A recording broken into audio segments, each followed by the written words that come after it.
Welcome everybody to the Cowboy Criminologist. I have to click the button.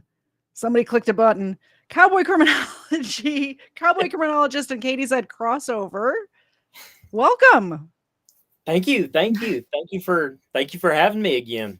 Yeah, absolutely. You're leading this one though, so actually technically you're having me. I'm just pressing the buttons, hopefully in the correct order. Yeah, well, that's the important thing right there. Since I don't possess that particular skill set or knowledge, so that's the important thing. So I just want to welcome everybody to this crossover. The last time Katie and I were on together, we talked about froggers, people living inside your house without you knowing about them, That was such a and that creepy was. episode. Oh, it was. I got so many comments about people like, I've been like, every noise that I've heard after that, it's been something that, I mean, they say they go and check it out, but they're just sitting there going, I've actually sent Mr. Zed to the attic at least once since we researched that case. at have least you at really? least one Oh time. my gosh. That is so funny. So y'all, we've got kind of we've got a very good episode for y'all today. We're going to be talking about Karen Reed. Karen Reed, of course, is the Massachusetts woman who's accused of killing her police officer boyfriend, and the trial has just descended into it ended in a mistrial, Mhm. but it's just descended into absolute chaos. And where it sits right now, uh, pull up my notes. So she was charged originally with second-degree murder, Mhm. and which means no premeditation. It's often called sudden cause or sudden passion murder. But according to the defense, the jury came back saying that they all agreed she wasn't guilty of that. Yeah. The next thing was leaving the scene of a personal injury or death, and they found her not guilty of that. Where they were conflicted was on operating under the influence manslaughter, and they were deadlocked on that. But before we get too deep into that, um, there are five police officers right now. Uh, there's at least one federal agent, one officer of the Canton PD. That's where all Mhm. this happened, and three state troopers right now who are under investigation for their role in this and other things. And then there's the Sarah Birchmore case, where it's believed that a Canton officer murdered her and covered it up. And this was just within a year or so of the Karen Reed case. Wow. And I everything mean, this seems to could be this falling. could have been with all these corrupt cops. This could have been in Chicago. Like, Boston apparently is not much better. Oh my God. Yeah. And it's what's so bizarre about this whole thing is so I've had to, admittedly, I've had to watch this trial in bite sized pieces Mhm. because I've been watching. If you follow my channel, Cowboy Criminology, at all, I have a very very limited palette for dealing with official corruption. Yeah, which, As a by the public way, if you're servant, watching right now and you're not subscribed to his channel, please go do that. The link is in the description right down there. Thank you. Sorry, continue. that's all right. No, you're good.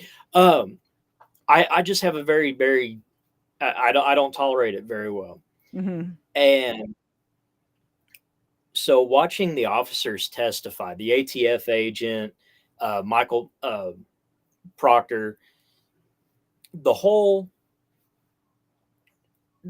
the things that they were saying in text messages, the way the investigation unfolded, no reasonable officer is going to sit there and say, "Well, these guys did their best under difficult circumstances." And there are so many things that have just I think there was a city hall meeting this last week where the town council is trying to, or the some police oversight commission is trying to get money uh, money set aside or available Mhm. so that they can hire an outside firm to do an audit of the police department. And it's going to cost Okay. about $200,000, but they're putting all these stipulations. It has to be done within this amount of time, and that's not you're not going to get through an audit like that Yeah. without in that short period of time.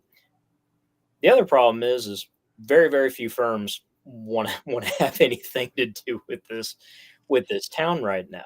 Yeah. But the town meeting devolved into complete chaos, Really? and it was Did they live horrible. stream the meeting? Is it on is it can you go Oh, it's watch been like on the news. is there a place It's you can been go on. watch it from start to finish? I'm sure I'll somebody have to live look into streamed it.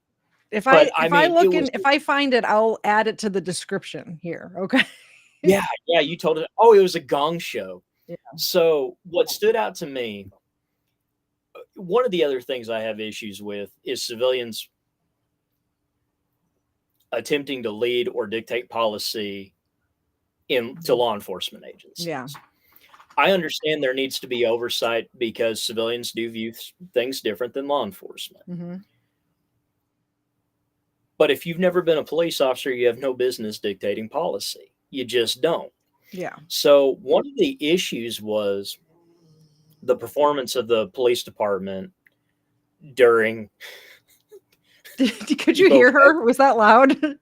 Xena just sighed no, I over here.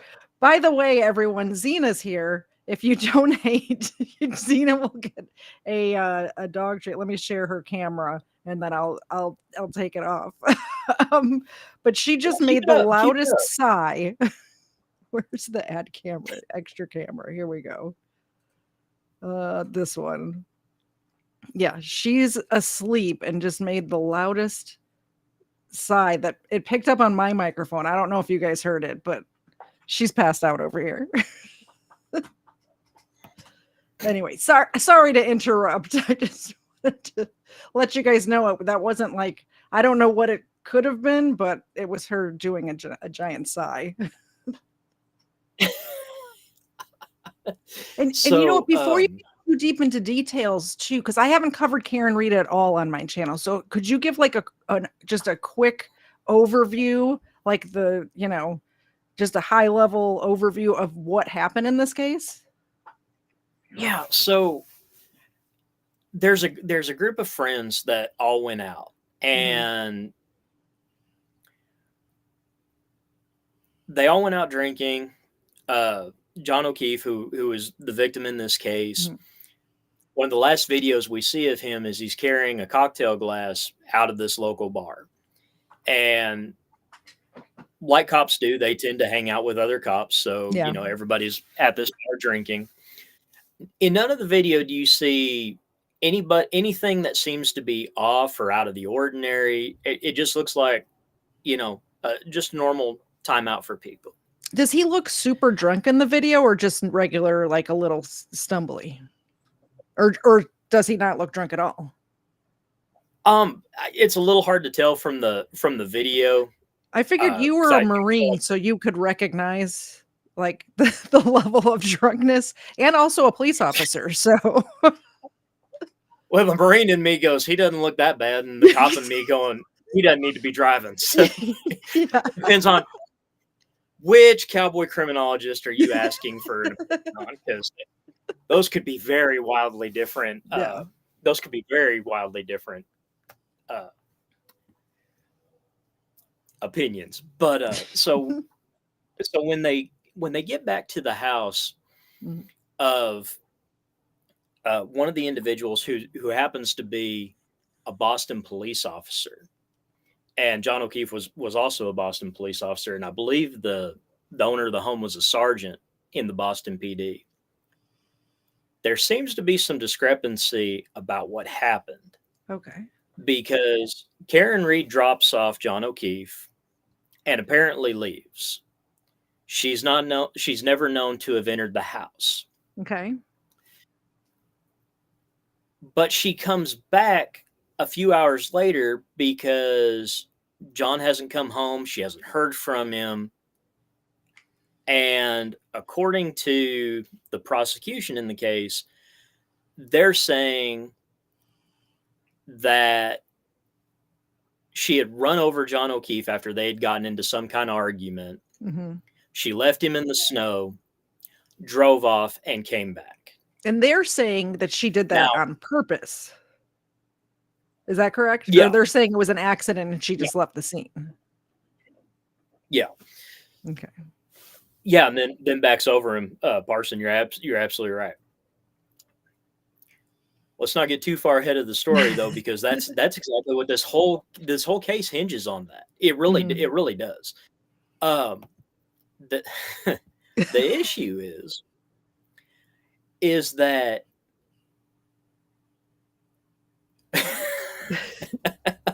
in case you're wondering what this comment is about, Ed just purchased one of my it's actually says not how to get away with crime. He just purchased one of these notebooks and got it in the mail this week. So he's taking notes on how to get away with crime. Oh, gotcha. Okay. So when Karen Reed comes back, she's trying to figure out what happened to John. She's trying to understand what happened. Everybody inside the house is saying they haven't seen him. Well, then they go outside, they find him in a snowbank, and he happens to be right behind where Karen Reed's car is. Okay. And so, according to her, she had no idea. She didn't notice anything was amiss. No idea what happened. Yeah. So somewhere in this whole thing, John O'Keefe ends up dead, and suspicion starts to fall on Karen Reed. Now, a lot of that was because of statements that she made when the first law enforcement officers arrived on scene. And statements of like, this is my fault, I hit him, things like that. Did she actually say she hit him, or it was her fault? Like, it's my fault, I'm so sorry. Like, I shouldn't have left. Like, did I? Oh, she was asking, did I? Okay. It was more like, did I hit him? Okay. Because you leave one word out of that sentence and it completely changes. It changes the whole definition. Everything. Yeah. But then also, what was the tone? What was there's a whole demeanor there. I mean, officers are trained that 90-something% of communication is nonverbal. So you're telling me that somebody makes a re gestae statement, and a re gestae statement is just a fancy way of saying excited utterance. Yeah.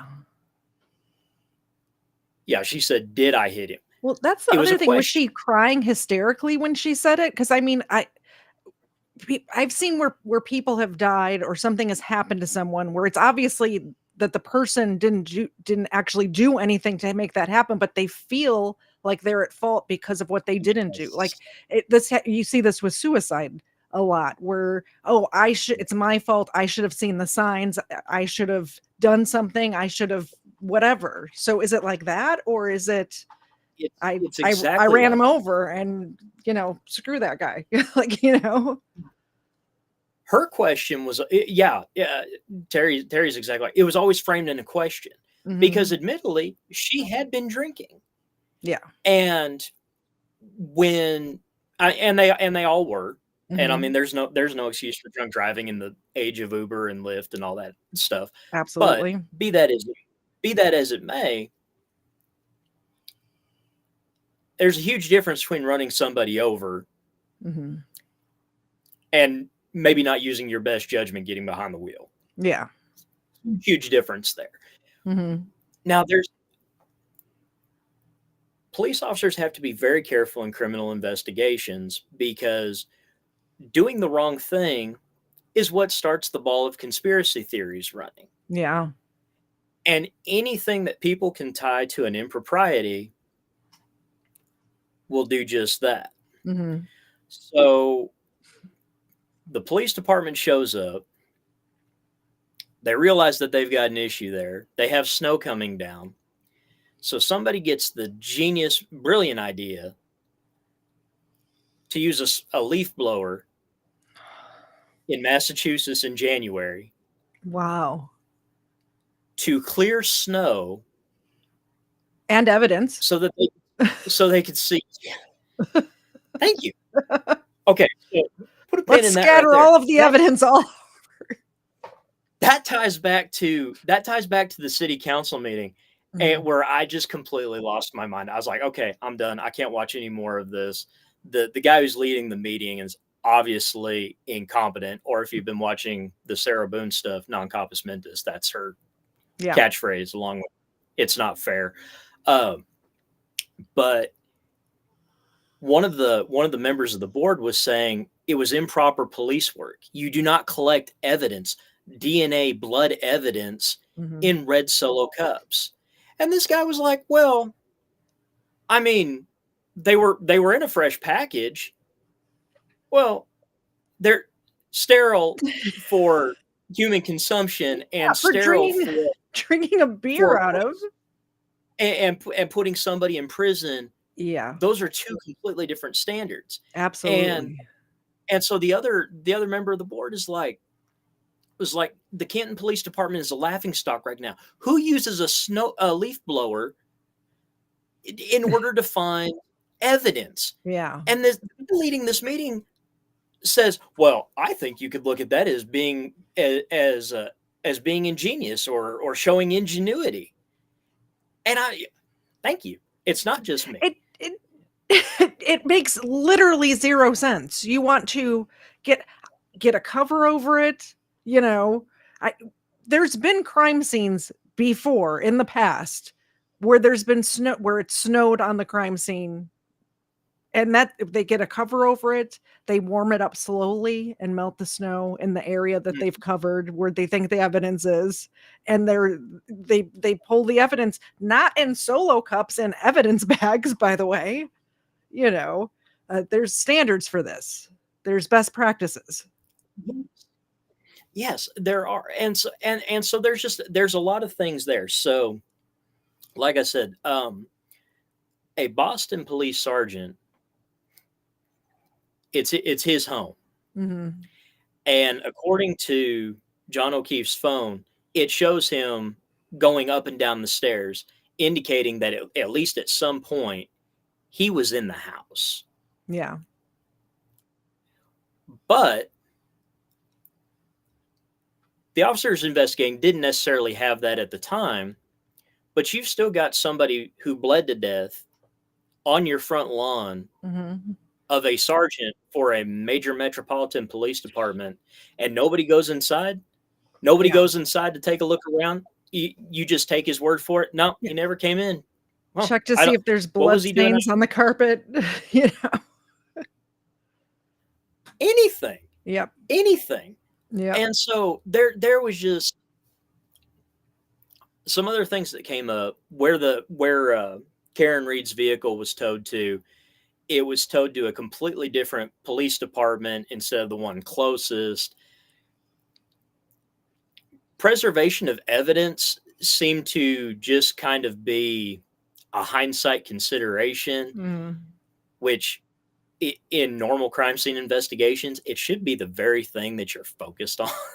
I can I could almost see taking her vehicle somewhere else, just because the police, like, if you don't want the department where these people work investigating it, you want a third party investigating it. Although you said this was in Canton and it was Boston police, so Canton wouldn't be tied to him anyway, right? Except for the fact that he lived there. Very, very small. I mean, law enforcement's a very, very small circle. Yeah. I mean, there's 3 degrees of separation between an officer in a given location and any other officer. Gotcha. Okay. Yeah, so Maureen made a good point right there about John O'Keefe was working out of Canton, but he was Boston PD. Okay, gotcha. Yeah, sometimes it's a little this is one of those cases, like my dad always says, get your programs. You can't tell the players without the programs. Yeah. This is one of those cases because it is so convoluted. It's You need so one of those convoluted. Pepe da Silva boards with the red strings back here with all the players on them. Right? Yeah. Seriously, it's like how is all this tied together? But I remember, so I'd first known about this case on Dateline or 2020, one of those true crime shows. Yeah. And I remember watching it with my wife, and she asked me what I thought about it at the end, and I was like, I don't see where they're coming up with the probable cause Yeah. to arrest for murder. And like I said at the beginning, you've got what did they have? Second degree murder, which the jury said not going to happen. Leaving the scene of personal injury or death, not going to happen. But they were deadlocked on operating under the influence manslaughter. And it's like, if you're going to kick those first two, it seems like that third one would just almost by default go away on its own. Well, I kind of see you it different really... because what the way I see it is they think that maybe she hit him and didn't realize it. And if she was at the bar drinking, like if you go out and drive drunk and you accidentally kill somebody and don't realize it, you're still guilty of vehicular homicide. You are, but you're not guilty of covering up and all of the other stuff that doing it on purpose. But you're not guilty of doing. Let me ask you one question. Mm-hmm.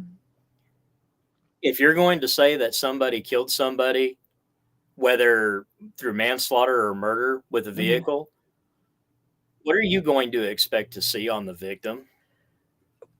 Tire marks, bruising, something. I get that. I'm just saying I can see where they're coming from. That's all. Well, yeah, I can too. But the evidence doesn't support John O'Keefe ever being hit by a vehicle.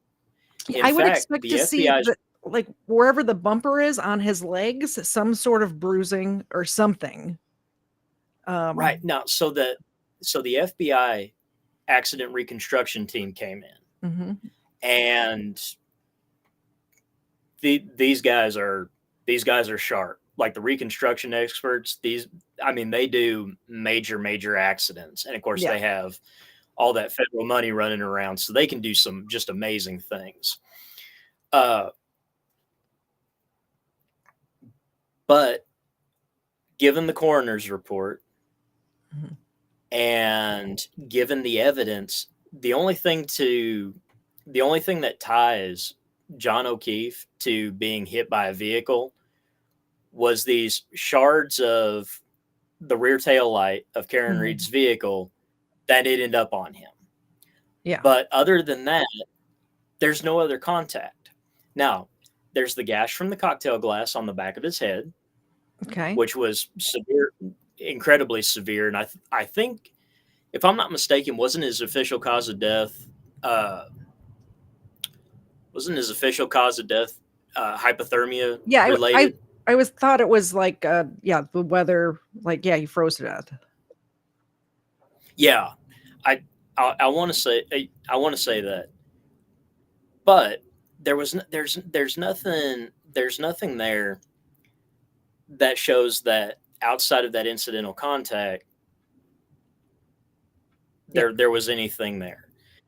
And they did a fantastic job putting that together, but they can't put that together. So that's why I said that third charge, after listening to expert witnesses, it almost has to go away.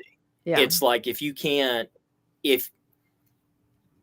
you might be able to get her for operating a vehicle under the influence, depending on when they were able to get a blood draw on her by her own admission.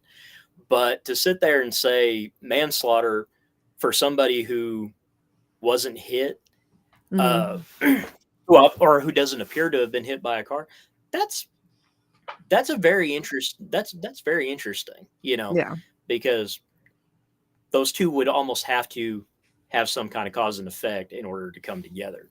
Mm-hmm. But okay, so now the case goes horribly awry, and uh, you have in the autopsy on, I believe it's his right arm. I saw that. There's what are obviously dog bites. I'm not a veterinarian. I'm not a canine handler, but I Okay. can look at those and go, those look like dog bites. I looked at them If I was, and I thought the opposite. And my husband was a canine handler and has been bitten several times, mostly in the face for some reason. He got bit twice in the face, but that's my husband. He puts his face too close to the dogs. But there's not puncture marks and there's not bruising. And every time that he's gotten bit, a day later, however long later, there's a lot of bruising. And I don't know if that's just that he got bit and then died too fast for the bruising to show up, but it looked like it could have been scratches maybe from the dog's, nails, but it didn't look like a bite no, to me at all. And I'm not a vet or an expert at all. I just am married to somebody who's been bit twice since we've been married. right. So both times in the face. Yeah. And there's a lot of things about that. Either way, Mhm. those injuries, one thing I'm sure we can both agree on, probably not caused by an automobile. Oh, no. Yeah, well, it looked like when I saw those injuries, it looked like if you're going through the woods at night with no sleeves on. It looked like scratches from like thorns or something like that. That's what it looked like to me. If I saw those Okay. injuries with no context and was asked, "What do you think that's from?" That's what I would say.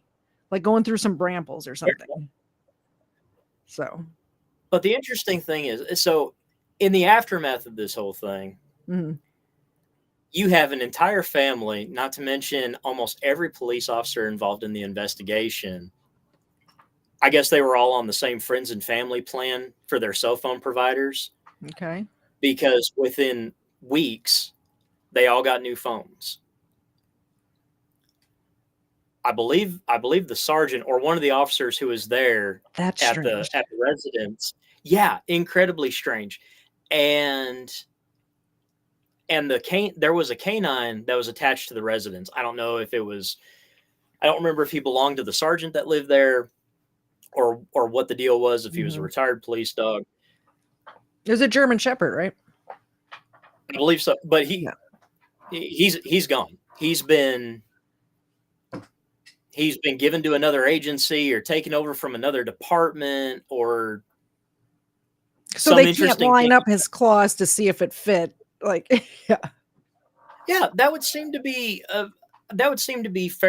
something fairly substantial to be able to want to know how that was involved. Mhm. Uh,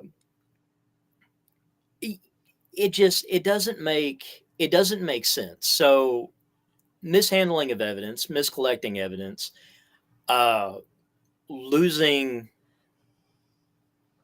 cell phones, which in most investigations where a homicide occurs, Mhm. most investigators are going to automatically try and at the very minimum they're going to try and secure electronic search warrants Mhm. so that they can Download. preserve whatever data is on those Yeah. phones. Well, the other thing is weird And that when I change phones and I put my new SIM card or my SIM card into my new phone, everything transfers over, and that didn't happen with these new phone plans, did it? It was just like everything got wiped. Did I read that correctly? Is that what happened?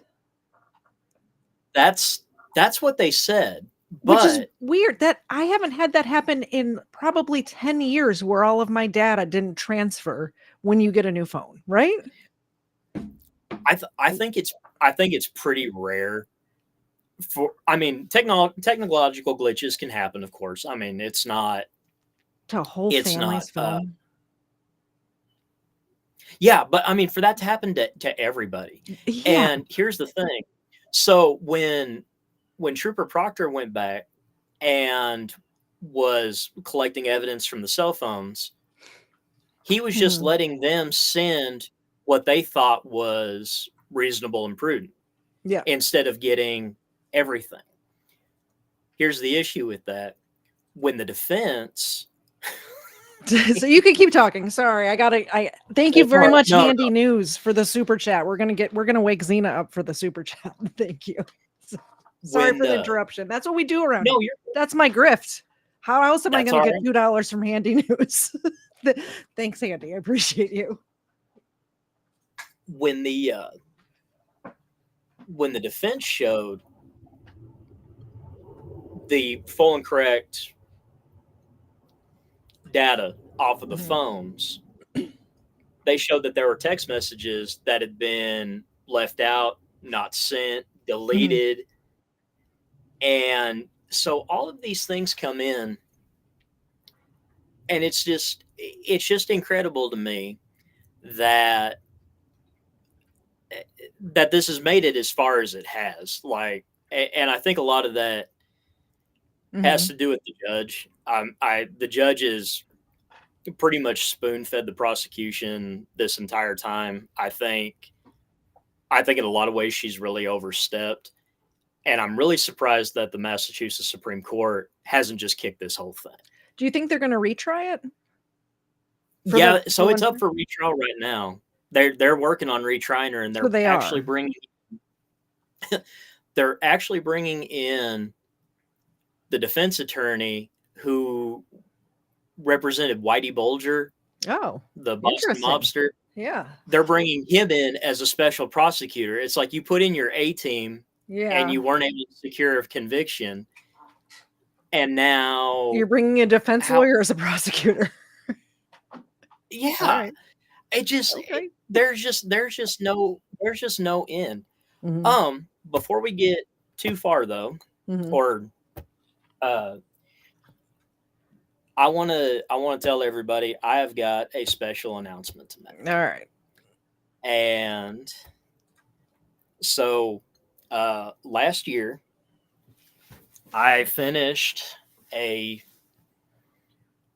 well, it originally started off as a doctoral dissertation. If I decided to go back and get my PhD, but I ended up in law school, so no regrets there. But I submitted it for publication, and last week it became available. So it's going to be on a variety of formats. Right now, it's on Amazon, but it's going to be coming to Barnes and Noble. It's going to be coming to Google Books and a couple of other platforms. It's called Monsters Have Always Walked Among Us: Vampires, Werewolves, Zombies, and Witches, How Serial Killers Help Create the Monsters That We Fear. It And looks basically, it's amazing. well, thank you.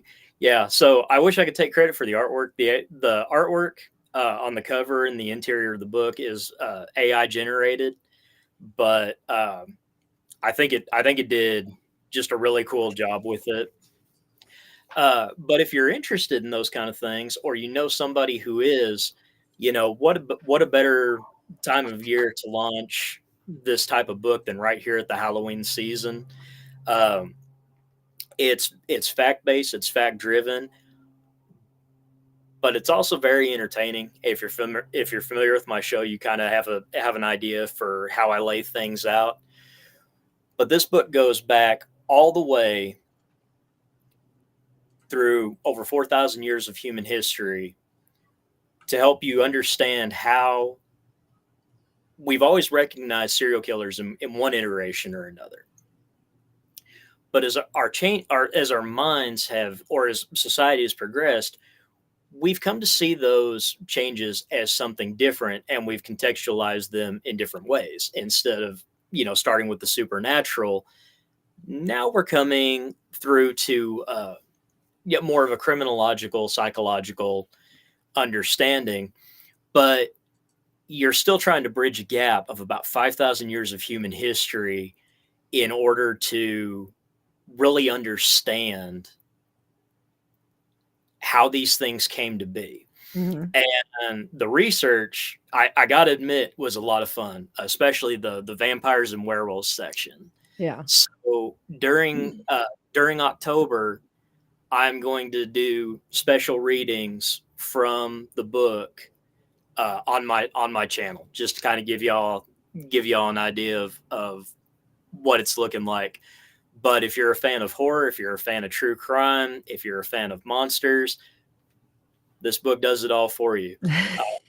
It was a passion project. It was something I was very excited about, and I'm proud that very proud of it. I think y'all will enjoy it. I'm proud of you too. And just I haven't read it yet. I haven't got my copy yet, but just knowing Derek for how long I've known Derek, I think it's going to be great. If it's written anything like you tell a story on your channel, it's going to be great. I highly recommend picking yourself up a copy now. You Yeah, can have it tonight if you get the Kindle copy. It'll just download immediately. yeah, it's available on Kindle, paperback, and hard copy. Yeah. And it's coming to some more platforms. So if you're a Barnes and Noble person, it'll be available on Nook here pretty soon. It just very, very, it was a lot of fun doing the research, and I it didn't take me long to drop the whole academic way of writing, just because it was so enjoyable. But I've had people review it who have been academics, and they're like, wow, this falls in line. This could easily be adapted to a textbook. It could be pleasure reading, but it still falls squarely in true crime. Yeah. Because I mean, and if you're talking about getting to the truth behind true crime, which is the motto of my show. Yeah. This book will set your criminological foundation in concrete and rebar. If anybody orders this book while we're on air today, and I put the link in the chat, just let me know in the chat and we'll bring Xena up and give her a milk bone. All right. It says here, if you order it right now, you can get it by Friday. Next weekend, you could spend all weekend binging this book. Get a nice cup of hot cocoa on your sofa with a little blanket and just read this book. You got plans next weekend, everybody. That's right. Be sure you sweep the house first. Look for unwanted guests. Yeah. My channel is not designed, and this book is not designed to bring out paranoia, but sometimes you can't really talk about true crime. I mean, that's the key component of that is things that are true. Yeah. And so my book is big, or my personal bent on criminology is about truth and understanding. And so I think if you're trying to develop a foundation for truth and understanding, I don't think there's a better way to do it than this book. Largely guided by the research of John Douglas, Robert Ressler, Roy Hazelwood, Steve Chancellor. Steve Chancellor, who also had a huge impact on my career because he taught me crime scene staging, sexual assault investigations. He's been a mentor to me. But this book will hold up. I'm pretty sure it's not peer reviewed or anything, but I think it could easily withstand academic scrutiny. But it's still a fun read because it was written by me, and I don't think education needs to be boring and bland. I think it could be entertaining, and I don't think there's a better way to do that than through this book. And if you happen to know somebody who's a huge true crime fan, give them an early Christmas present. Halloween's coming up. This would be a great book to have for the Halloween season. Get your Christmas shopping done today. You can be done. That's right. That's right. Let's get back to Karen Reed. I'm so excited for you, and thank you so much for choosing this live stream right now on my channel to announce the release of your book, because that's huge news, and I'm kind of flattered. Yeah. So I don't know if I have any of my. So some of my students, a couple weeks before law school started, I became an adjunct professor teaching criminology classes. And so I think I might have some of my students, and I think I might even have some of my fellow Texas Tech students watching on Facebook or my YouTube channel. And so if y'all are here, thank you for showing up and supporting me. And it's greatly appreciated. And I hope y'all enjoy the podcast. Hope y'all enjoy KTZed. Please subscribe to her channel. And if you get the chance to check out the book, I highly encourage you to do so. Absolutely. So do we want to start the video, or what do you want to? Yeah. Let's go. Let's take a look at the video and see what they have to offer. Okay.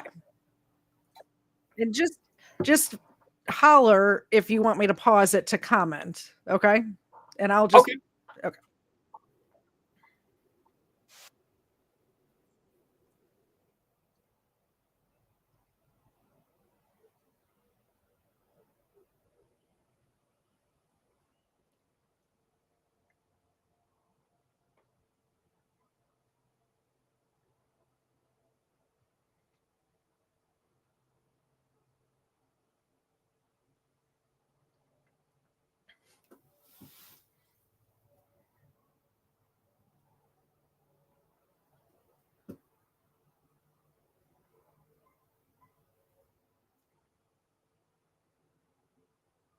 Are we having trouble with the audio?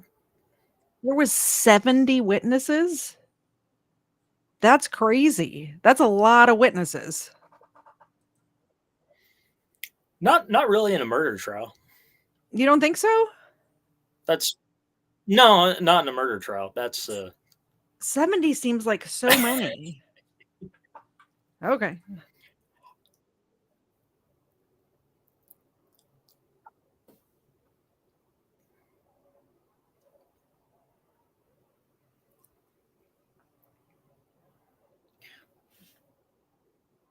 Are we having trouble with the audio? Oh. Because I'm not hearing it. It's saying that they don't have sound. What? Why? Why is That's there no- ridiculous. Huh. Uh-oh. I was pretty sure there was someone. It's showing on my soundboard there's the sound isn't coming through, which is weird. Let me do this. Let me reload it and see. We're live, by the way. This happens during a live show. I've never had it not have sound before, though. Let me try again. And here I thought I was going to press all the buttons in the correct order. Share. It happens. It's live. It's all right. It's all right. Let's see if we have sound now. Police officers murdered. Yep, there's sound now. People on my channel are used to long silences. So. All right. I don't know why it loaded without sound. I load them the same way all the time, and that hasn't happened to me in a very long time. So I apologize, everybody who's watching, who's new to my channel. There's a lot of mistakes on this channel. That's not usually one of them, but thanks for bearing with us. It makes news. When his girlfriend is charged with the murder, it makes big news. But when his girlfriend says she was framed by police who are the real killers, it makes huge news. And that is the story of Boston police officer John O'Keefe and Karen Reed. John was killed and left to die in the cold on the front lawn of a fellow officer. Karen is on trial, accused of purposely backing her SUV over him, and the lead investigator in this case was attacked by the defense as a biased trooper who was out to get Karen and to protect his brothers in blue. Now, 70-plus witnesses have testified, the attorneys have made all their arguments, and now it's time for the jury to speak. We'll break down all the latest as we continue our investigation into the tragic death of Boston police officer John O'Keefe. I'm Benny Politan. Thank you for joining us. Here we are. Here we are, still waiting for the verdict from the jury. They did almost a full day of deliberations today. Left just a little bit early because one of the jurors had an issue. But the bottom line is the jury is working through this case. We're not getting a super fast verdict. It just didn't happen here. I know there was a lot of clamoring, people saying, oh, this is they'll be done by Tuesday afternoon. No, didn't happen. Didn't happen Tuesday afternoon. Didn't happen Wednesday. So tomorrow's another day the jury will be back to work. But even though the jury doesn't reach a verdict, things happen during a verdict watch. This is the time when we do the proverbial tea leaf readings, right? Let's read those tea leaves. What's going on here? And sometimes it's a little more obvious than other times. But the bottom line is things are happening. So let's take a look at what happened today as the jury came in for day 2 of deliberations, and the lawyers and the judge went at it.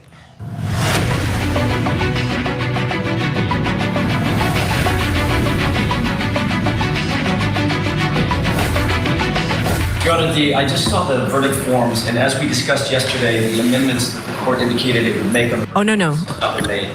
Okay, I did not say I'd make it. I said I'd think about it. I said I was tired and I needed to think about it. You said before you were tired and you needed to think about it was you agreed that there needs to be not guilty options for the subordinate charges under count 2. I said that it made sense to me, but no, I did not change it upon looking at it because the verdict slip, this verdict slip as submitted to the jury, is exactly how it always is in Massachusetts. I ask you a question then. I don't really care how it always is in Massachusetts. I care about whether or not it's appropriate. It's appropriate. Thanks. It's appropriate. Make my argument, if you wouldn't mind, Judge, why it's not appropriate. For a superior charge. In other states, or is it normal to just have a guilty box and not both guilty or not guilty? Or is that just a strictly Massachusetts thing? Do you know? Well, that's what the attorney's trying to get to. It's like why is that there? And you heard that exchange. I didn't ask if it was the normal. I asked if it was appropriate. Yeah. And but I mean this attorney and the judge throughout the entire trial. I mean, she sounded like his mom. Going at I said I'd think about it. I didn't say yes or no. I said I'd think about it. Yeah. I don't know what to think about her. The judge, it just appears that she had a bias. Yeah. Just through this whole thing, it just appears that she had a bias, and I think that if the defense if they go back and they start looking at some of the video and everything, I think if they can put something together, I think they can have a legitimate complaint that even if this goes to trial, remove it from her court. And I think if I was the defense attorney, that'd be my number one goal, would be getting it out of her court. Doesn't it normally go to a different court if it goes back to trial? No, not necessarily. No, gotcha. That's more something that you have to request. That's more something that you're going to have to make a motion. Yeah. In order to have that happen. They definitely should. Yeah, because she's got I guess you'd call it original or primary jurisdiction, depending on where you're at in the country, and so it would come back to her court. But I think the defense has an amazing case for saying no. What level is this? A county court or is it a state court? This would be a district court, a state court, or superior court. Yeah, it's a Commonwealth state, so they do things a little differently that I don't really understand. I don't get it. So, okay. Well, I was just thinking. I live in a pretty rural area, and if it was a county court, there's not a lot of it's a pretty small population, so I could see how it would end up with the same judge over and over again, just because that's the judge that does these types of cases, so but I don't know I don't even know what a Commonwealth is, honestly. I don't understand the difference. It's just another word for state, but they have just a weird way of addressing court issues. But normally you have like a county court, which sees everything up to like your most serious misdemeanors. Yeah. And then your felonies go into a district or superior court. Gotcha. And that's what this is. That's what this is. But I just, for the life of me, I've gone over this case so many times in my mind, and there's I don't see how anybody convinced the prosecution, Mr. Lally, that there was enough probable cause to bring this thing into court. Yeah. And it just blows my mind. And obviously the jury can't come to a consensus about it. But according to the judge, she's not going to kick the two charges they absolutely found for her on. Yeah. That she was acquitted on. they're trying to redo the whole thing. So How can they do that if she's been acquitted on them? She can't. It's a double. Wouldn't that be double jeopardy? Well, no, because that was never admitted into court. They the jurors reached out to the defense to let them know, to say, hey, this is what was decided in the jury room. Gotcha. So it wasn't. She wasn't trying. It was. They just had like one big. It was either. Whatever was decided for all three, but the jury just told them, hey, these other two we agreed on. Right, but they never made that known. They never made that known to the court, and because there wasn't a consensus on all three, that's why the judge ordered a mistrial, which allows those to be retried again. As a matter of fact. All right. Well, let's see what they have to say about. I would think. I mean, I'm not as deeply into the legal part of it as you are, but I would think that if it should be just three separate things, and your chart, you have a verdict for this count, and you have a verdict for that count, and you have a verdict for that count, but they're just grouping it all together. So it just doesn't seem fair. Right. And I sound like Sarah Boone. I think the judge was. It's not fair. We love Sarah Boone and Cowboy Criminology. She's the true crime gift that just keeps on giving. I haven't covered her, but I'm going to. We have titles for her. Let's see. It's not fair. The true crime gift that keeps on giving, and the descriptive word for her on my channel is insufferable. Maybe next. I don't have a plan. Those are terms that have come. I don't have a plan for next Sunday, so maybe I'll live react to her police interrogate, or like when they question her, that police interview that's famous. I'm going to live react to that next Sunday. I just decided I'm going to write it on my whiteboard. Do me a favor, because I actually covered that in one of my videos. I watched it. You should do a react on that, because I mean that whole thing is just like, I have never seen so many lifelines handed out to somebody who is drowning, who just insisted that they didn't need a lifeline. It's like, lady, take a hint. Grab that inner tube and be pulled in. Just please stop talking. One of the 8 attorneys as well. Grab one of those guys and don't fire him. How about that? We're on 9 and 10. Are we? I haven't checked in on it in a while. Yeah. I haven't checked in on it in like a month. So, we were on. She had fired her 8th one the last time I checked in on her case. Yeah, but she wrote that obnoxious HR ad, and an attorney from Orlando came to her defense, was trying to broker a plea deal, and now she's lassoed him into representing her, and it looks like there's another attorney who's gotten in on the action. So, it's just who knows at this point. It's like Days of Our Lives has never been as convoluted as the Sarah Boone case. Yes. And there's been some pretty bad stuff on there. All right. We're only 3 minutes into this 44-minute video, so let's get going on this. Have to decide that she is not guilty of the superior charge, and that is the starting point of whether or not she is guilty or not guilty of any subordinate charge, often called a lesser included.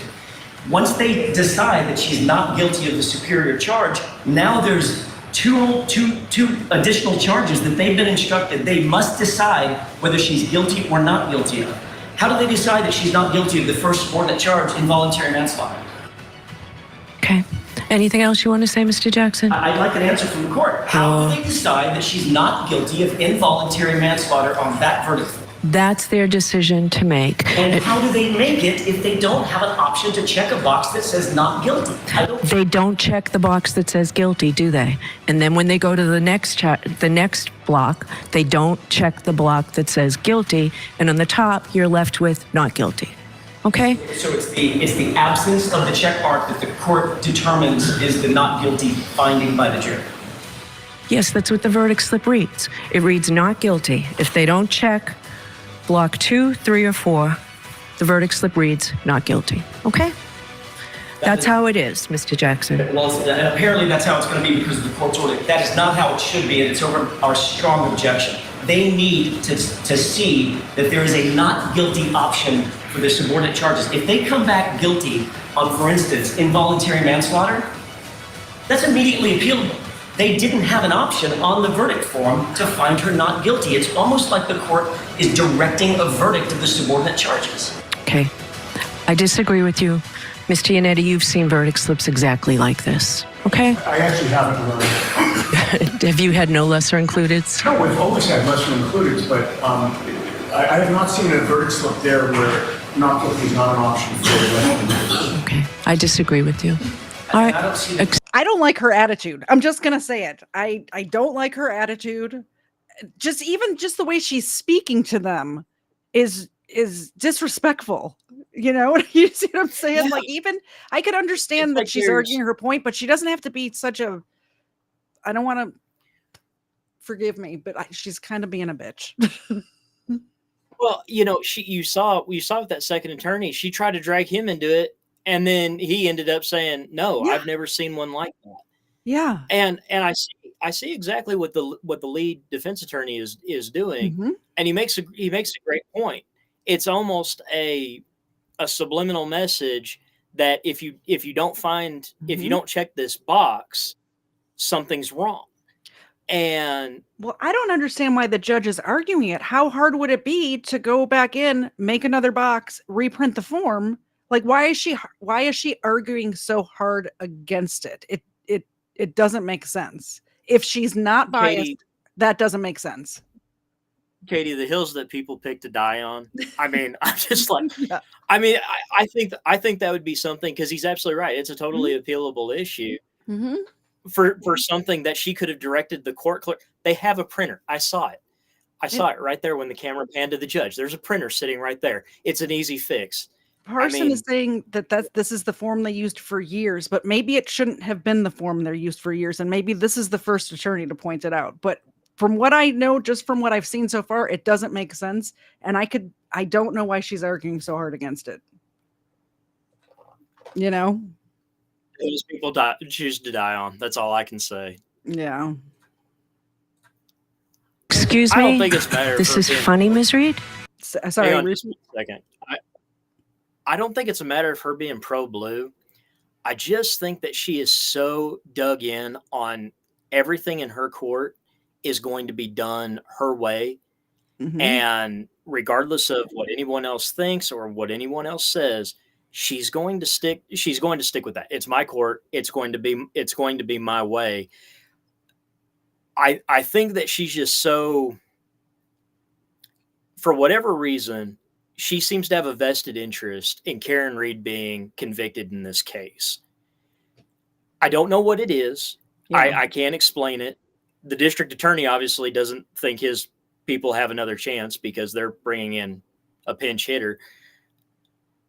But whatever the vested interest in this is, it's Mhm. going to lead to a miscarriage of justice because John O'Keefe is dead.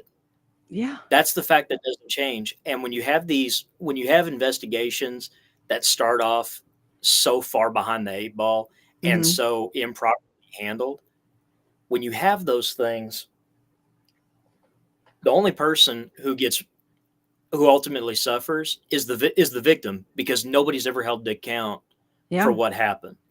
And- We'll go just a little bit further with this, and then I'll just kind of wrap up kind of what I think. And it was interesting because, we'll talk about that. But go ahead, Katie. Billy was saying that she's pro blue, which if she is, she should not be, because if somebody like me with a very small YouTube channel can take each case, and I'm not against cops, but I'm also not for bad cops, which is exactly what a judge who's been elected should be. This family will never get justice if the wrong person is convicted, just like you were saying. That's it. Judges got to be neutral and impartial. All right, we're done. Yeah, There are that's- some minor changes that need to be made to the verdict slip. Does the Commonwealth oppose the suggestion made by Mr. Jackson, which seems like a reasonable one? No, Your Honor. All right, so it will be not guilty So tell me again how you want it. Sure. You want- Not guilty of the offense charged or any lesser included offense. So big argument today about that. So let me show you the old verdict form so you get an understanding of what we're talking about here. If you take a look at it, you've got count 2, manslaughter while operating a motor vehicle under the influence in the above titled case. And then you've got not guilty as a choice, guilty of defense as charged. And then there's 2 that are indented. And that was the problem. They felt like that if you found not guilty of the offense as charged, you would check not guilty, and then you go to the lesser included, and there's only a guilty line for those 2. Guilty of lesser included offense of involuntary manslaughter. So the form of it was really the problem, the confusion. They end up fixing it by making the top not guilty of the offense as charged or the lesser includeds. But there's a lot of arguing about this. So let me bring in our guests, all of them from Massachusetts, all of them spending a lot of time in criminal courtrooms trying cases and winning cases. Okay, that's joining us. interesting because he's bringing on people who have practiced law in this state. So I'm very interested to hear this. If they see the same issue that I see with it. Defense attorney Joseph Krowski Jr. also joining us, criminal defense attorney and college instructor and author Peter Ellikin, and the former head of the homicide unit in the Norfolk County District Attorney's Office, attorney Rick Grundy. Great to see everyone tonight. All right, Joseph, you had Mr. LA, you like to call him Hollywood Jackson, not happy with the Massachusetts verdict form or verdict slip. Do you think this was a big deal to not have clarity about the lesser included charges? Look, I think those 2 probably need couples therapy at this point, but I'm glad they worked it out at the end. No, that is typically the form we use. It's really not that confusing. The reason there are not any not guilty boxes on the lesser includeds, because the jury's instructed if you check off not guilty, you don't even consider any of the lesser includeds. I agree mechanically the way that form looks is a little confusing. The standard form in Massachusetts usually says only check 1 box. But typically you don't have a not guilty option on a lesser included offense because if it's not guilty of everything. So this was kind of much ado about nothing, but it's zealous advocacy. And look, to her credit, I have to argue with this guy. Why not make it as clear as possible? It might be simple to you because you look at this every day, but you're talking about 12 people. It's 12, I believe. Yeah. So you're looking at 12 people who are not in this every day, are not looking at these forms every day. So why not make it so a kindergartner can understand it? What's the problem? Right. Why not make it completely clear? And part of that, he's been an attorney for a number of years. He's a law professor. So yeah, to him it makes sense. But there's not 12 lawyers in that jury box. This Bingo. Probably would have been over a lot sooner if there had been. They'd probably been like, you know what, this is ridiculous. Let's go. Yeah. But if you would you jump forward to 23 minutes and 33 seconds thereabouts? You got timestamps. I love it. You said 23? 23:33 thereabouts, 23:30. Yeah, right about there. Violation of department policy by Trooper Michael Proctor. Trooper Proctor remains on full duty. But then there's more to this, right? Because this is not his only case. There's another big trial that we're tracking here on Court TV, by the way, involving a man named Brian Walsh. There he is inside the courtroom. He's accused of murdering his wife. And it's in the... By the way, I looked at the evidence of this guy earlier today. If I was on the jury, I say guilty, is all I'm saying. And let's watch this and then I'll give my opinion. Okay. same courthouse, and Trooper Proctor is the designated case officer for that murder trial as well. Take a listen to some of the evidence in that case.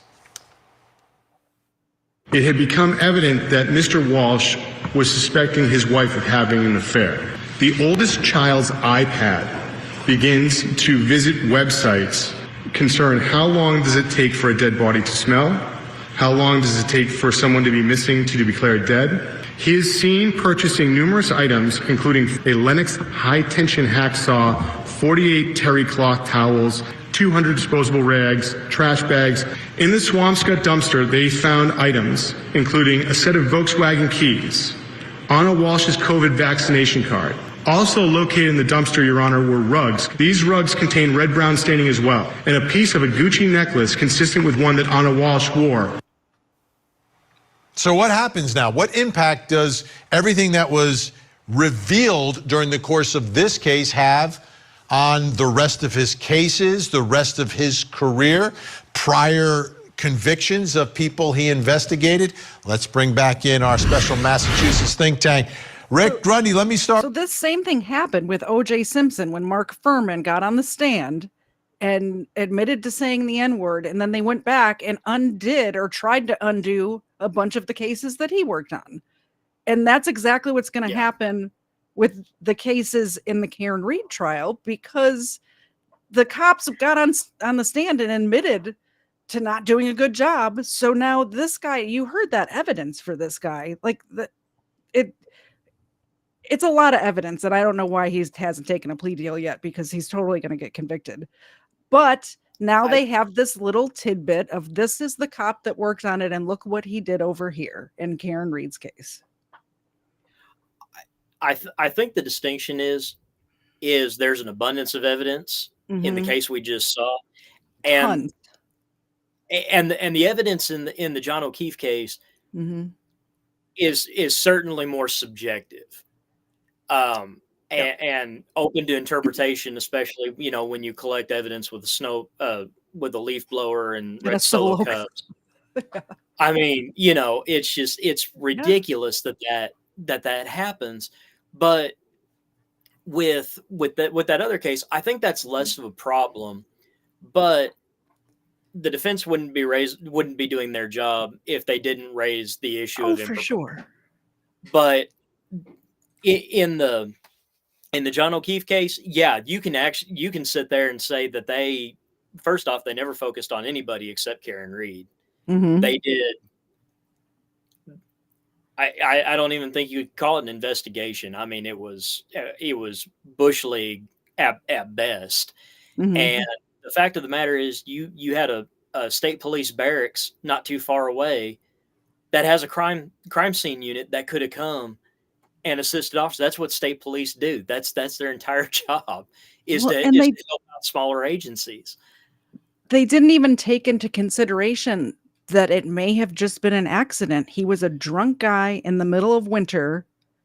And what if he just fell down into the bushes, and that's where and stumbled around and then died of exposure? Yeah. Like, what if that's it? There's people every year up north that die of exposure in the city because they got too drunk and passed out in an alley, Yeah, he wasn't wearing a coat. His shoes were missing.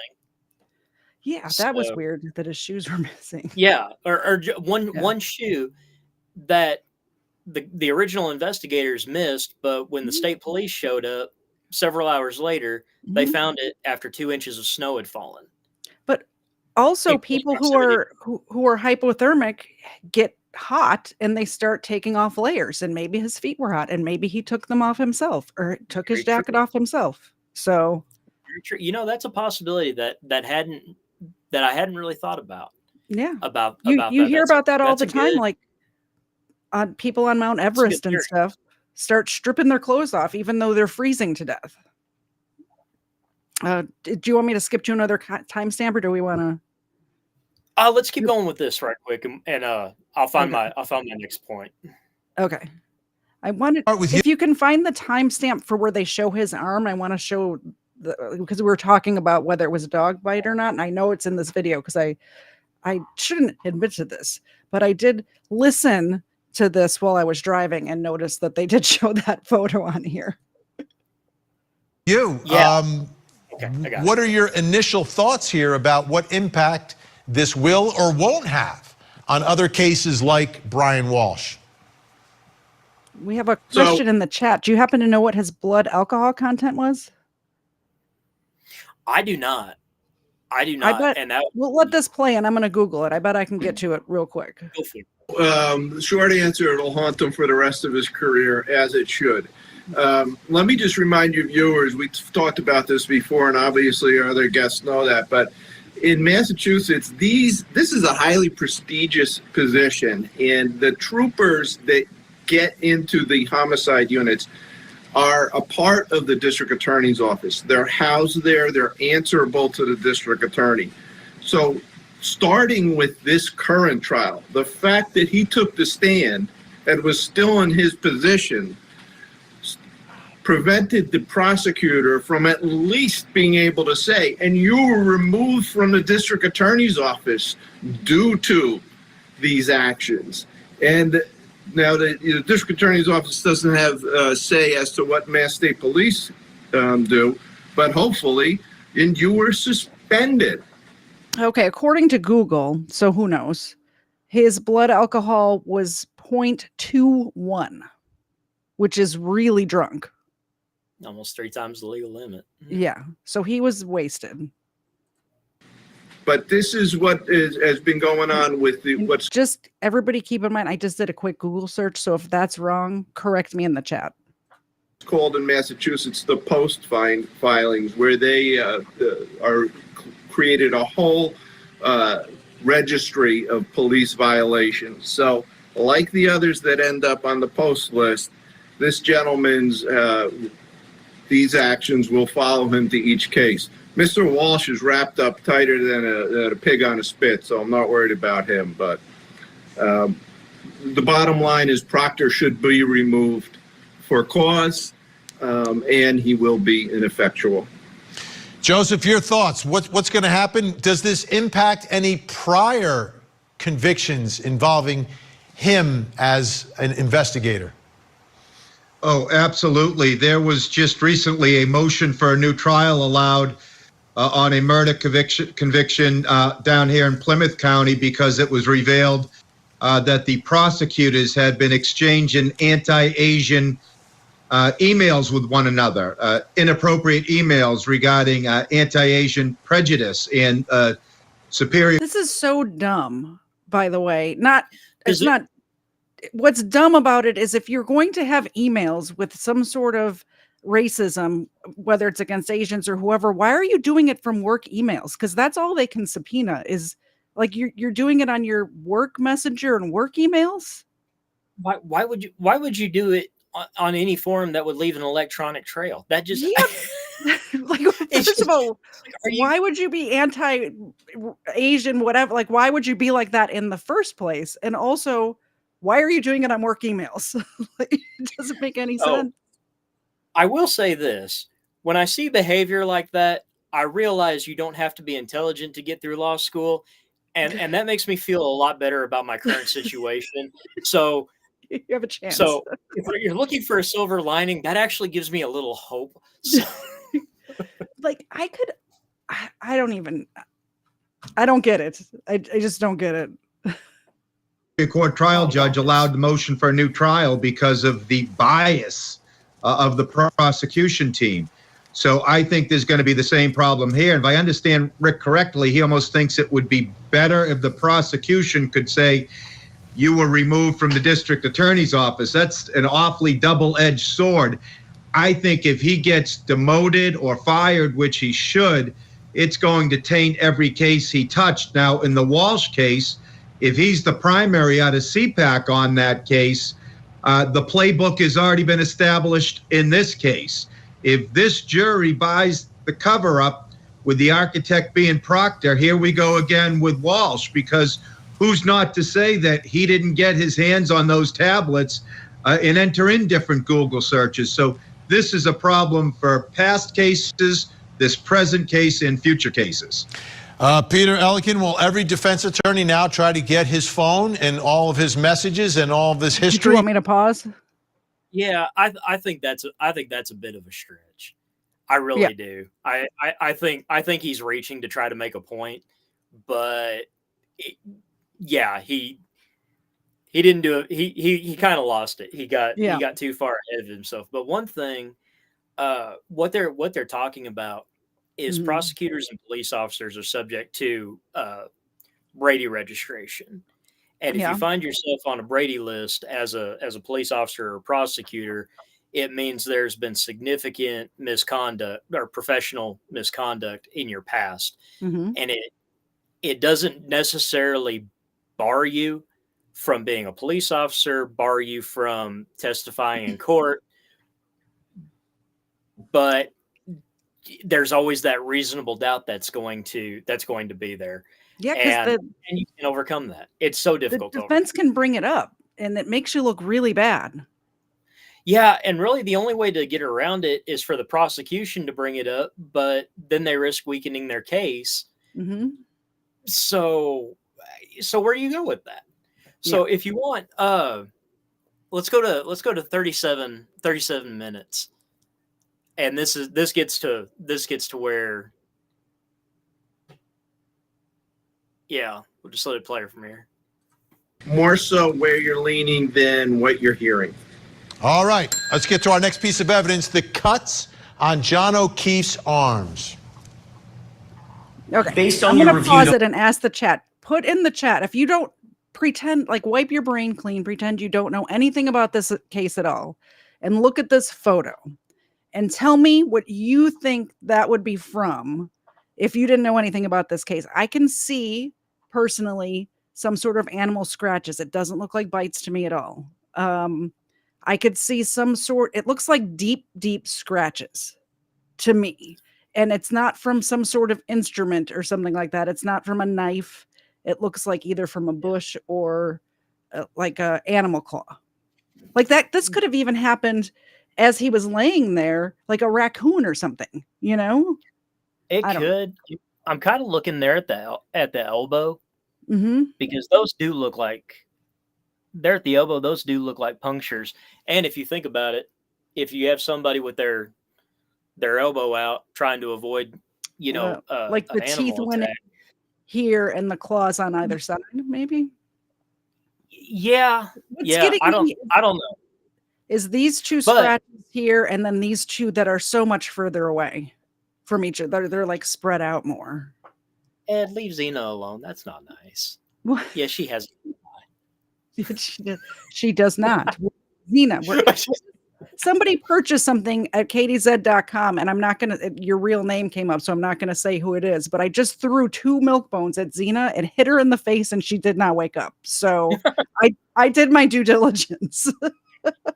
Yeah, so I mean, but then that leads to the next problem. The dog was gotten rid of, so there's no way to test, and I don't think that they swabbed those cuts to see if there was any kind of particulate matter DNA. that would tell.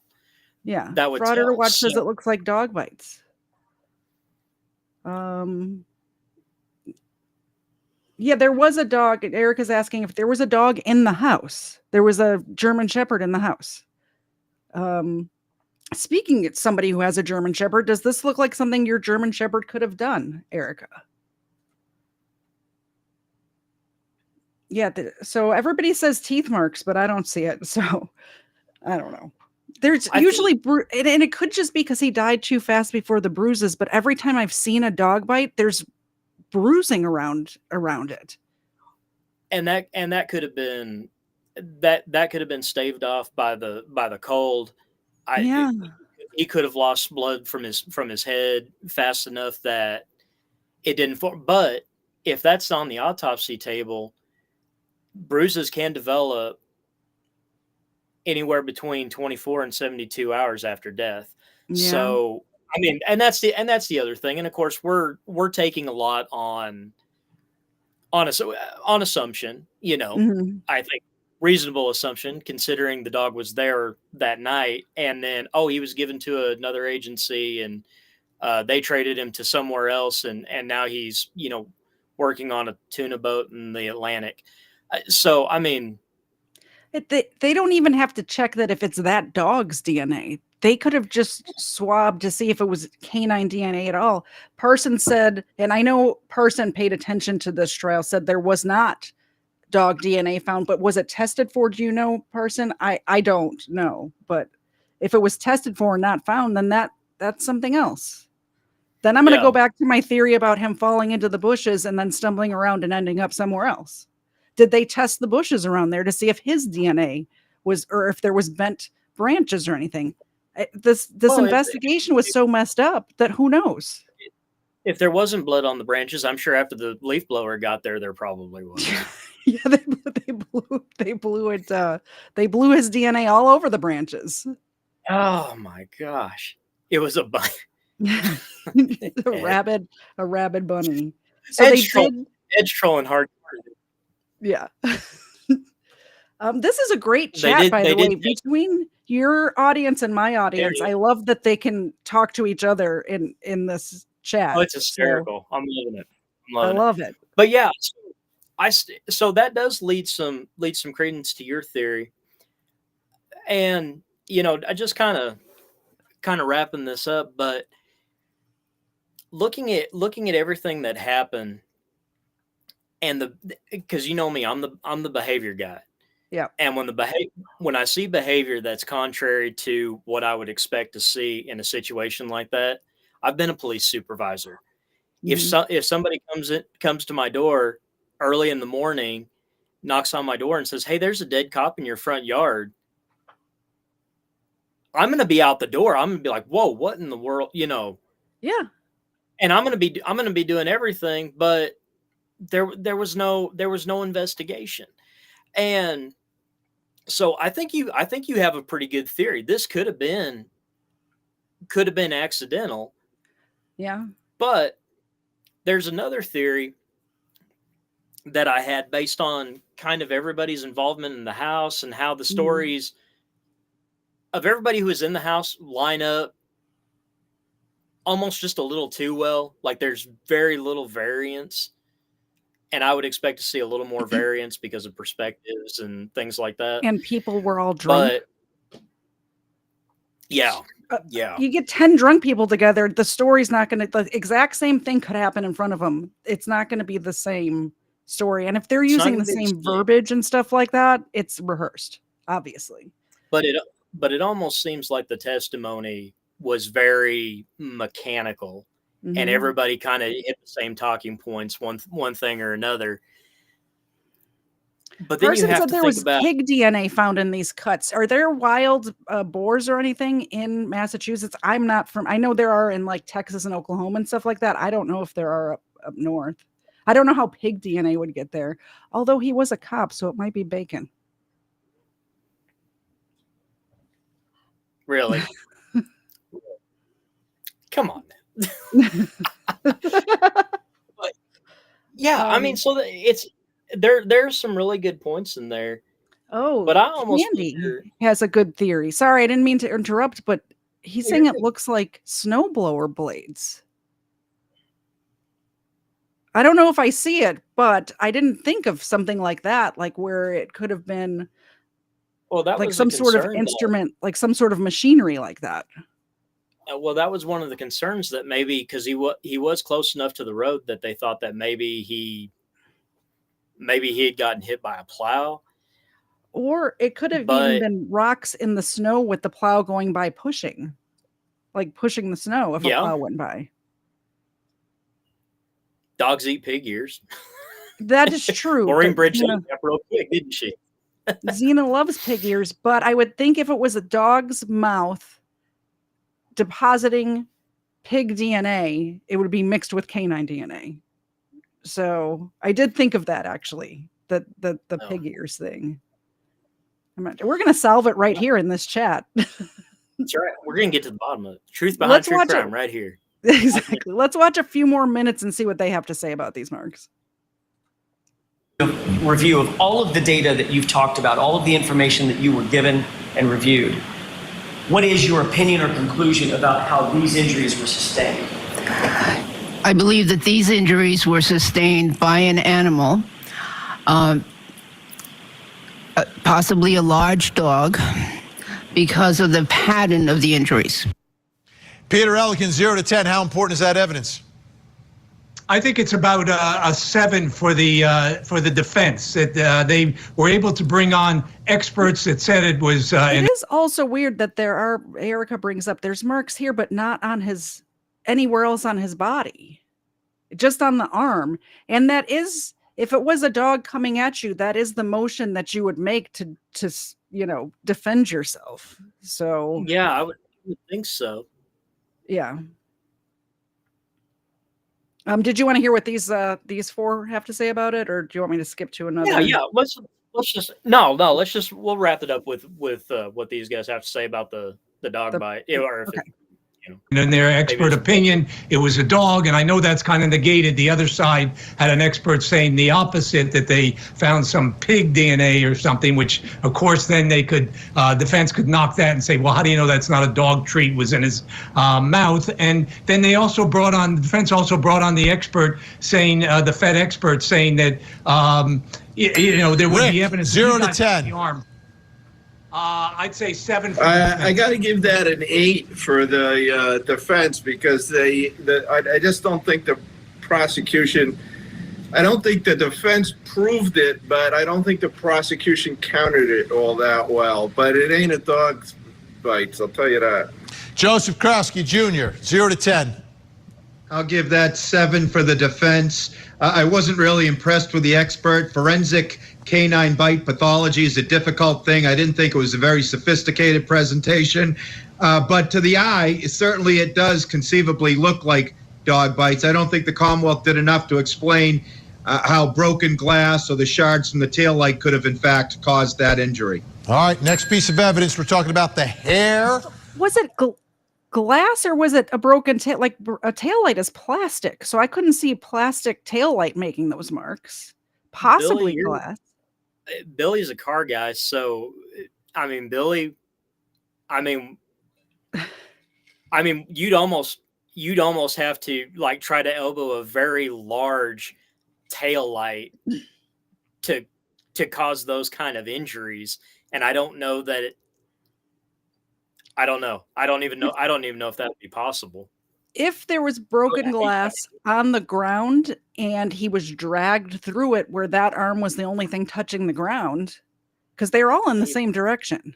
But then he would have to drag like sideways. So it would have to be more than one person dragging. Because if if one person is dragging, you're probably dragging either from the ankles or up under the arms like that. Yeah. And that's the thing, they've, and that kind of goes back to the issue that I brought up earlier, is when an investigation has devolved to this point, you're almost entirely left with speculation. And which means not guilty because there's not enough evidence. Yeah. One of the theories the main theory that I had was that there was a fight that took place somewhere, maybe on the steps, maybe in that vicinity.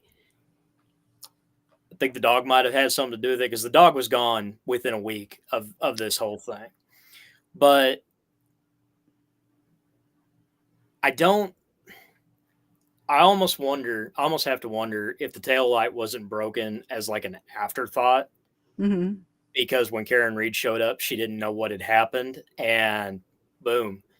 So there's a retired FBI agent who kind of seems to support that same theory that there was a fight, there was an altercation or something.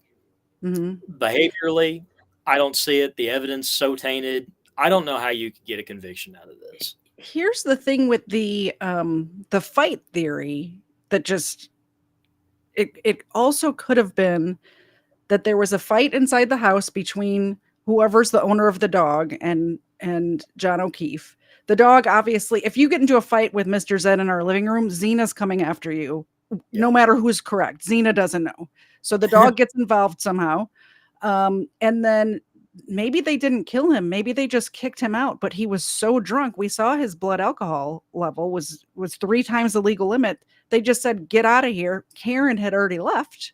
So he's stumbling around outside. And then it also was an accidental death, but caused not by Karen Reed, but by the fight in the house and them saying, go get out of here, you know? Yeah. Duty of care, which would have been easy to explain. Hey, he was drunk and belligerent. We told him he had to go. I mean, yeah, there's still a duty of care because obviously he was too intoxicated to take care of himself. But they were also intoxicated. So would a jury have convicted them? I don't think I would have. If somebody comes into my home and is fighting, I should be allowed to kick them out, no matter how drunk they are. Sure. But I mean, I'm studying tort law right now, and so there's a whole lot. Yeah, I'm learning a whole lot of. I'm looking at the law in a completely different way now.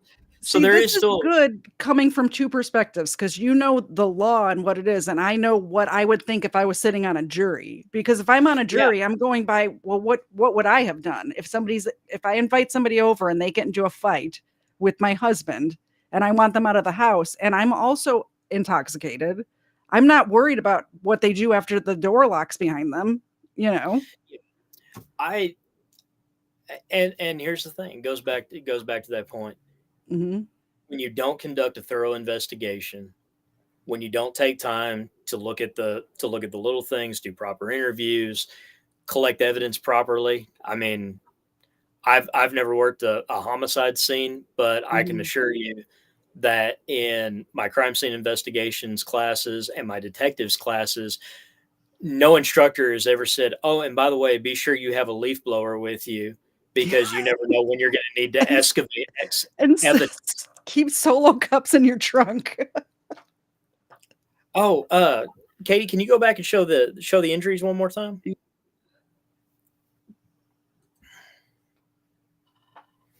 Thank you, Erica. Yeah, but that's the whole problem. That's the whole problem right there. Is now you're just left with speculation, and there's your expert. He says, "No way a taillight did that." No way. Yeah. You said he had a glass that he stole from the bar too, correct? Yeah, he walked on the up video. Yeah, so was that glass maybe broken? No, I don't think so. I don't even know if it was glass, but I was just thinking maybe. So I think we can all pretty much agree, probably animal something or other. Yeah. But glass would leave more uniform, sharp, probably deeper cuts, and those are jagged, and so something of nature, brambles, animals, something like that. Well, but it also maybe because it was so cold, there's no bruising. Mr. Zed's never been bitten and then stood out in the cold before too. So maybe bruising doesn't happen as quickly if it's cold. Well, I mean, winter's coming on. I guess in the interest of science, if he wants to get bit and stand out in the snow for a little bit, I mean, Zena, are you for it? I think some things we can just take on faith, but if he's, how committed is he to improving the world through science? So I mean. I don't know if Zena would be up for it. Ava might be. I had a lab husky mix who it would just be pouring snow and he'd just be laying out in the yard. It's like, you got to come in, it's cold. And he's like, no, nope. I'm not coming in. It's 105 in Texas. And yeah. But anyway, that's kind of my take on it. This was really a wild case, but the Jean Benet case, the West Memphis 3, the John O'Keefe case, they all suffer from the same problem. Proper procedures and protocols weren't followed. And when that happens, you're left with nothing but speculation. And sometimes that speculation can get really, really wild. And it can get really, really out there. And so, kind of like what we did here, we're trying to find the middle ground between some of the more out there things and some of the things that are at least plausible explanations. But y'all, I want to thank y'all so much for spending your Sunday evening with Katie and me. Yeah. Katie, thank you so much for working the controls and for agreeing to do this. It's just been awesome. Always want to look forward to doing more of these with you, because I just think they just go so well. It's so easy to have fun with you and just go back and forth, and you know the subject matter so well that it's not like everything stays on point, stays on track. And I'm not an expert in anything, so I'm just giving the public's perspective. Just I'm not a lawyer. I've never been a police officer. I just am interested in this stuff. I'm the type of person that's going to be sitting on the jury. But yeah, Katie, that's it exactly. It's the person of common knowledge, the reasonable person who's going to decide these cases. Yeah. And so if you're looking at this trial, and however this ended up, I think we can all pretty much agree, getting away from the minutia and getting bogged down in the details, I don't think anybody can sit there and say, okay, yeah, Karen Reed's guilty, she needs to be in prison. I'm not convinced. I don't see anything there. And part of what I'd want to see as a supervisor, if my officers brought this to me, I'd want to see an investigation that logically leads me point by point to saying this is our person. Yeah. And that's missing in great detail here. Cannot be beyond a reasonable doubt when there's this much police misconduct, or even if it wasn't misconduct on purpose, even if they were just bumbling idiots, there's not enough for beyond a reasonable doubt. It's a very high standard.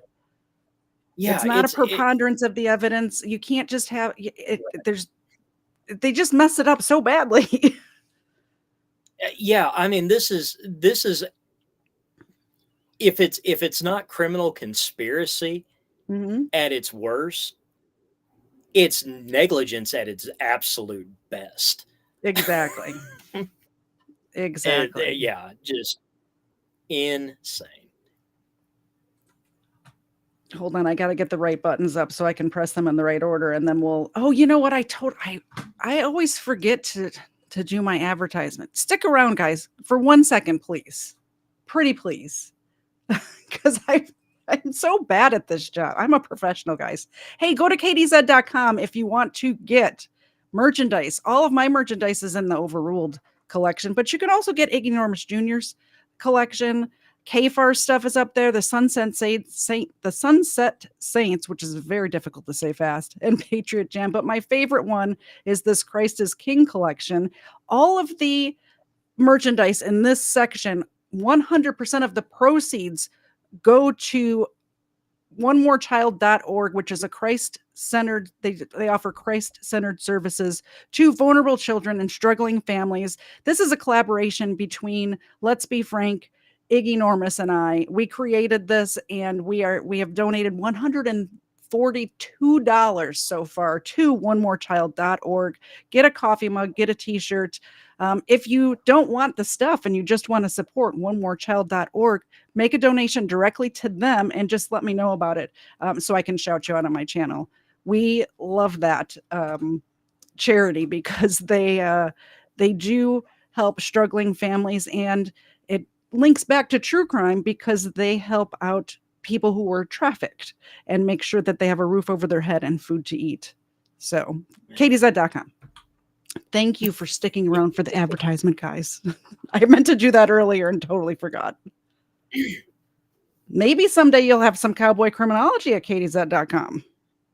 I'm hoping. I'm hoping. I put on my Marine Corps hoodie because it's just a little chilly. It's been rainy here all day, and I've got a tin roof. So, I mean, rain on a tin roof for me is better than a box of Benadryl. So it's been everything I do to like stay awake. I'm glad I've had so much stuff going on, but I'm definitely wanting to do a Cowboy Criminology. We'll work on hoodie. that. Yeah. By the time we stream together again, we'll have it up there. It'll be a plan. Yeah. Thanks for coming. If you're not subscribed to my channel, go to YouTube, type in KTZed. I'm the first one that comes up. If you're not subscribed to Cowboy Criminology, what are you doing with your lives? What are we doing here? It's a great channel. I love his channel. You'll love his channel. Subscribe now. Check out his back catalog too. He's got a lot of good videos up there for sure. I spent an entire weekend a couple of months ago just watching back catalog videos of yours, and it was great. So anything you want to plug coming up in the future?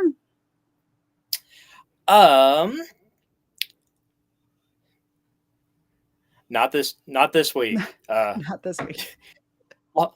Law school, the book launch. There's been a lot living in two different residences, and so yeah, it's been a lot. So I'm not really. It's been a little harder for me to be a more frequent, but I have had a special request on my channel to cover Robert Tellis. He's the politician, Las Vegas councilman who killed or is alleged to have killed the journalist.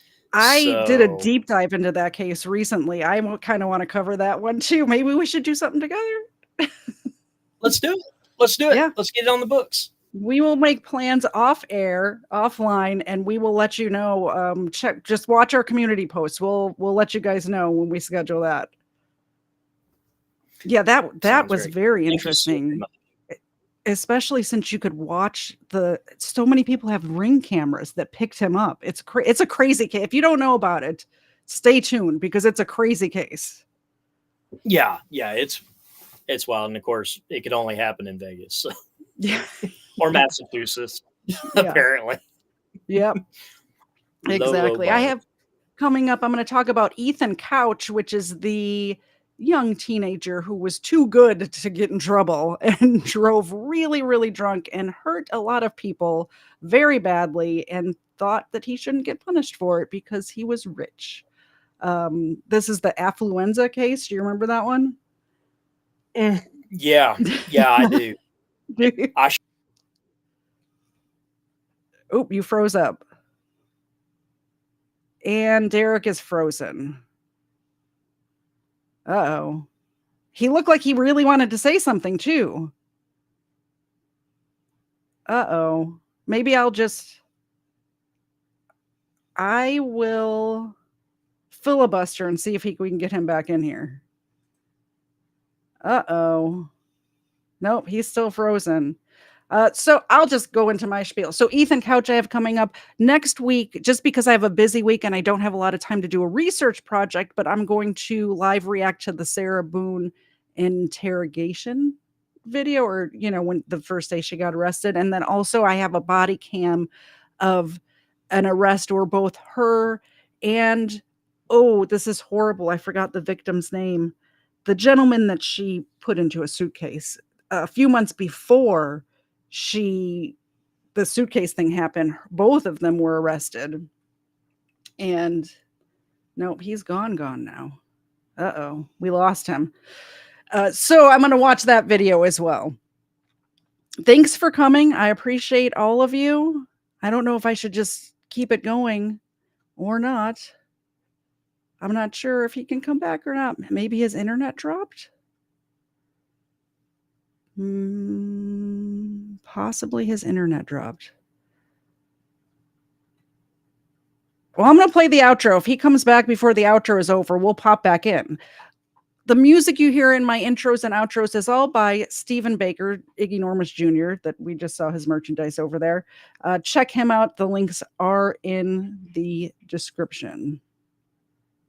Thanks for coming, guys. Bye.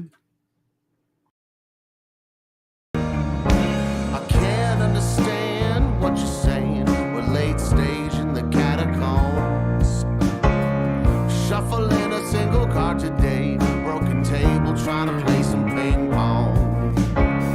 It's not subtle when we celebrate.